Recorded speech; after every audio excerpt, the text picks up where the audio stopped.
يورجن كلوب.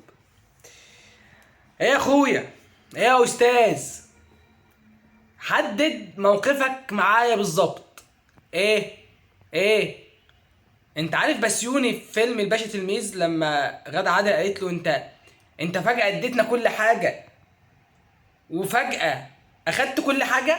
اهو انت كده يا عم. ده انت كنت بتلعب بالعيال الصغيرة وكنت بتكسب مباريات، وقلنا خلاص ده ايه، بياخد بطولات بالعيال بتاعت المدارس،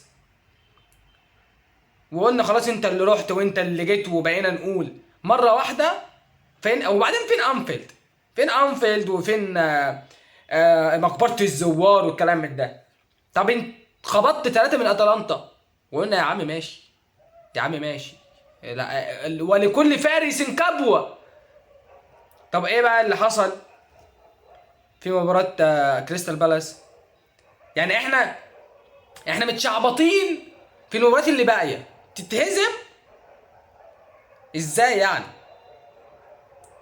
انت ليه كده يا اخي؟ ليه الدوري الانجليزي كده؟ انت ليه بتعمل فينا كده؟ ما كناش يا اخي كنت تقول يا اخي ما كنتش تابعت الدوري الانجليزي يا جدع.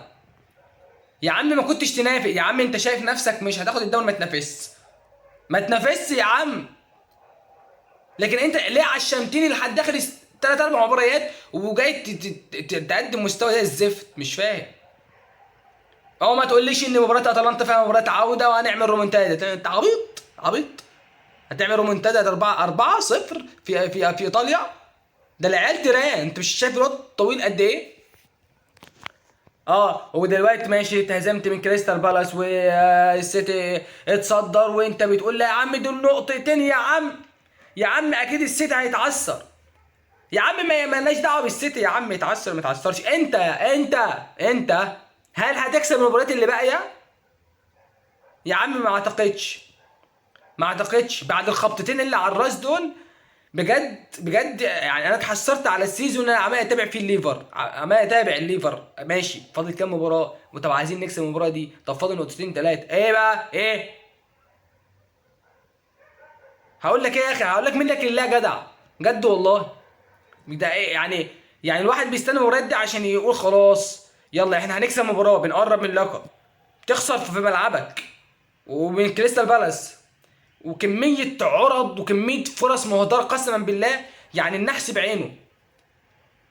ده بالنسبه لكلوب. تعال بقى للعيبه. نونيز ده اقسم بالله يعني انا عمري ما اقتنعت بيه يلعب كره قدم. كميه فرص مهدره، لاعب اهوج، بيلعب اي حاجه في اي حاجه، بيشوط اي حاجه. نحس. تعرفش، وهي مش هي مش جايه معاك وتاخد دوري. اكسب بقى المباريات اللي باقيه، يعني على الاقل لو خسرنا الدوري نخسر فرق نقطه نقطتين، يبقى يعني منظرنا كويس، علشان السيتي مش هيرحم. السيتي مش راحم. السيتي واخدها كده خلاص، انا هاخد الدوري عافيه، وهاخد دوري الابطال عافيه، وهاخد يعني اي حاجه انا فعلا هاخدها. فاللي هو ايه بقى ايه؟ انجز. فالسبع مباريات العبهم فوزهم. بره بقى جوه تلعب مين مش عارفين، ما يهمناش بقى. هتروح هناك ايطاليا ما يجيش في الجون، يعني ايه، احنا هنكسب بس ما يجيش في الجون، يعني نكسب واحد اتنين لعل وعايز تحصل رومنتادا بس ما توقعهاش عامه. فاللي هو احنا مش ناقصين بقى، يعني نخلي الفرق نقطتين، وخلينا متعشمين ان ممكن السيتي يقع في اي مباراه وانت تكسب. ما تروحش بقى تاكل على راسك وتتهزم تاني وتطلعنا بره المنافسه خالص بقى. اللي هو بقى ايه، اللي هو ما ايه رايكم بقى؟ ايه رايكم في اخر السيزون اديتكم على راسكم صح؟ ما تتابعونيش تاني بقى. ولا هو عشان اخر السيزون وماشي ومحدش هيقول لك انت عملت ايه؟ ما تتحسبش كده، ما بتتحسبش كده يا كلوب. لا شد نفسك، شد حيلك كده، خلي الخمس ست مباريات اللي فاضلين في الدوري ربنا يستر كده ونعدهم كده بالستر.